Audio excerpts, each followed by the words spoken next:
Hello दोस्तों, आज हम एसआईपी क्या है उसको जानेंगे। एसआईपी बिगिनर्स के लिए बेस्ट है या नहीं, ये समझेंगे। ठीक है, तो एसआईपी का full form systematic investment plan. ठीक है, आप सुने ही होंगे। तो ये हर महीने फिक्स्ड अमाउंट 100 रुपये से लेके 500, 1000, 10,000 जो भी आप कर सकते हैं। ठीक है, म्यूचुअल फंड में इन्वेस्ट करते हैं। म्यूचुअल फंड कैटेगरी है बहुत सारे, उसमें सेलेक्ट करके इन्वेस्ट करते हैं। ठीक है, अपने अकॉर्डिंग। ठीक है, अब ये तो समझ गए। ठीक है, एसआईपी क्या होता है। अब एसआईपी इन्वेस्ट करने के दो तरीके हैं। पहला है जो सिस्टमेटिक ढंग से आप लोग करते हैं, सिस्टमेटिक इन्वेस्टमेंट, जो हर महीने थोड़ा थोड़ा अमाउंट डालते हैं, 100 रुपये हो या 500, 1000 रुपये। ये है जो अपने बैंक खाते से कटते जाता है। ठीक है, और दूसरा है वन टाइम इन्वेस्टमेंट, मतलब एक मुश्त आपके पास जो पैसा है, 50,000, 1 लाख जो आपके पास है, उसको आप एक मुश्त इन्वेस्ट करते हैं एक ही बार में, फिक्स्ड अमाउंट जैसे, उसको वन टाइम इन्वेस्टमेंट बोलते हैं। ये हो गया एसआईपी का दूसरा पार्ट।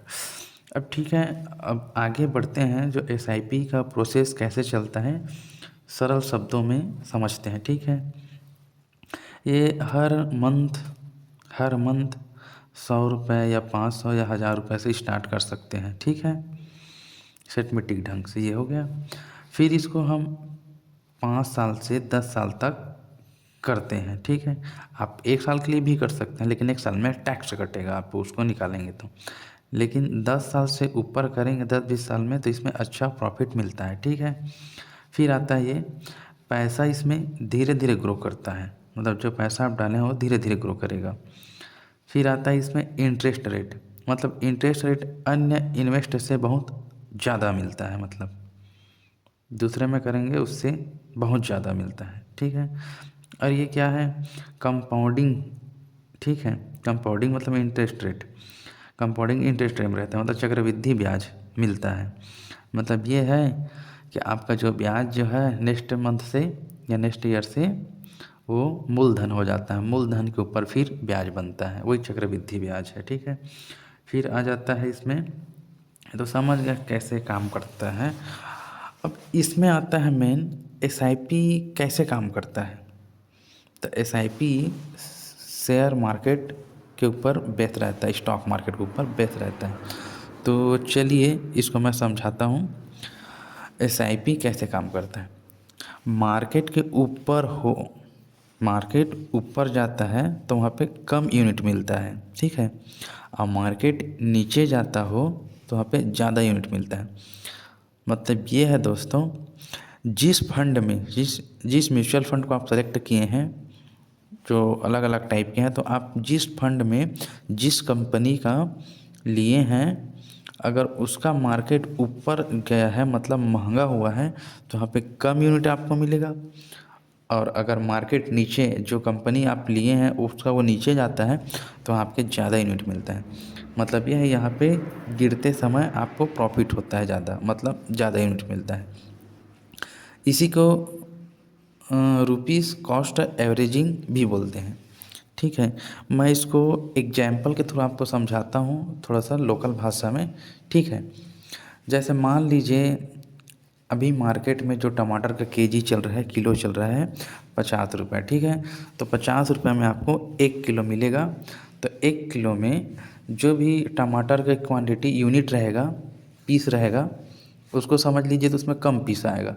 अगर वही कुछ दिन बाद, ठीक है, मार्केट में ज़्यादा टमाटर आना स्टार्ट हो जाएगा, तब उस समय टमाटर का रेट बड़े बड़े कम हो जाता है। तो उस समय टमाटर का रेट कम होगा, 20 रुपये मान के चलिए, तो वहाँ पे 20 रुपया होगा, तो वही 50 रुपये में आपको 2.5 किलो मिलेगा।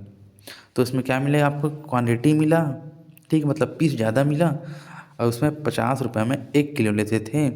अब अगर वही रेट गिरता है तो वहाँ पे हमको 50 रुपये में 2.5 किलो मिल रहा है। ये अंतर है, बस ये स्टॉक मार्केट, शेयर मार्केट का एसआईपी के अंतर्गत ये ऐसा चलता है, ये आप मान सकते हैं। और कुछ वो चीज़ नहीं है नया, यही चीज़ है बस। लेकिन आपको रिसर्च करके इसमें डालना पड़ता है, बात तो वही है कि कैसा है करके, ठीक है। अब इसमें आता है दोस्तों, SIP रिस्क है या नहीं।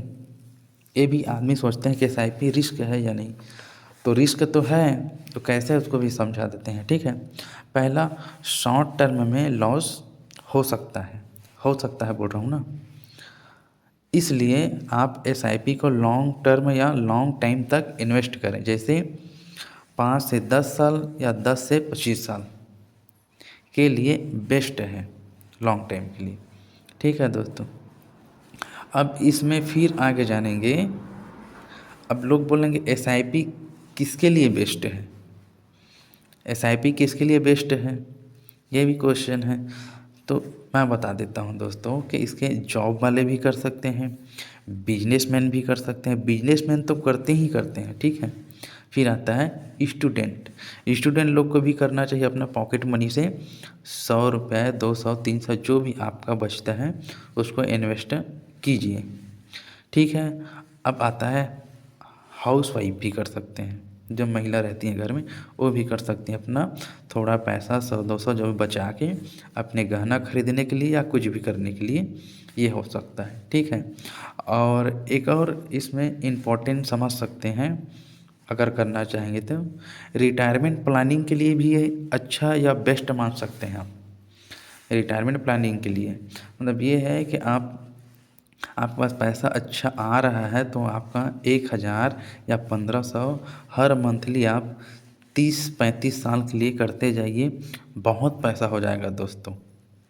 तो ये रिटायरमेंट प्लान के लिए भी अच्छा है। 1500 या 2000 मंथली करते जाइए, 30 साल 40 साल के लिए, लास्ट में आपका प्लानिंग आ जाएगा रिटायरमेंट के हिसाब से। प्राइवेट सेक्टर के हैं तो इसलिए, ठीक है। अब इसमें और आगे जानते हैं, अब तो समझ गए SIP किसके लिए है। अब SIP कहाँ से करें, कैसे स्टार्ट करें, ये भी क्वेश्चन बनता है। तो वहाँ पे SIP कैसे स्टार्ट कर सकते हैं उसको सुनिए। पहला, डीमैट अकाउंट से कर सकते हैं। डीमैट अकाउंट मार्केट में बहुत सारे अवेलेबल है। डीमैट अकाउंट ओपन करके आप उसमें प्रोसेस है SIP वाले जाके उसमें कर सकते हैं। फिर दूसरा ये भी है कि आपके नज़दीकी बैंक जाकर भी करा सकते हैं SIP, बट वहाँ आपका खाता हो, क्या आपका खाता हो बैंक। लेकिन बैंक का काम तो आपको पता ही झंझट ही रहता है, ठीक है। तो ये हो गया। फिर आता है दूसरा, ये भी मान चलिए क्या क्या है, ग्रो ऐप है, ज़ीरोधा है, एंजल वन है, पेटीएम मनी है, ETC बहुत सारे हैं, ठीक है, इससे कर सकते हैं। अब यही है मार्केट में ही अवेलेबल है, मान के चलिए इसके हिसाब से कर सकते हैं, ठीक है। और मैं एक और चीज़ इम्पॉर्टेंट टिप्स देना चाहूँगा दोस्तों अपने हिसाब से, तो ध्यान से सुनिएगा, ठीक है। इन्वेस्ट करना अच्छी बात है, क्या इन्वेस्ट करना अच्छी बात है, बट इन्वेस्ट करने से पहले रिसर्च, नॉलेज, एनालिसिस करके इन्वेस्ट करना और बहुत अच्छी बात है, समझ गए। अब दूसरा बताता हूँ, SIP वेल्थ बनाने के लिए बेस्ट है, मतलब पूंजी संपत्ति बनाने के लिए बेस्ट है SIP, ये समझिए। दूसरा, उसके जगह LIC प्रोटेक्शन के लिए बेस्ट है, मतलब LIC प्रोटेक्शन के लिए बेस्ट है। इसमें एक्सीडेंटल या मृत्यु होने पर इसमें छूट मिलता है, इसके लिए बेस्ट है। बच्चों के लिए भी बेस्ट है, ठीक है। अब दोस्तों बाकी आपके ऊपर है, SIP करेंगे LIC करेंगे, चॉइस आपको करना है, ठीक है। दोस्तों वीडियो अच्छा लगा होगा तो लाइक कीजिए, सब्सक्राइब कीजिए, और ऐसे बहुत सारे जानकारी इन्वेस्टमेंट को लेके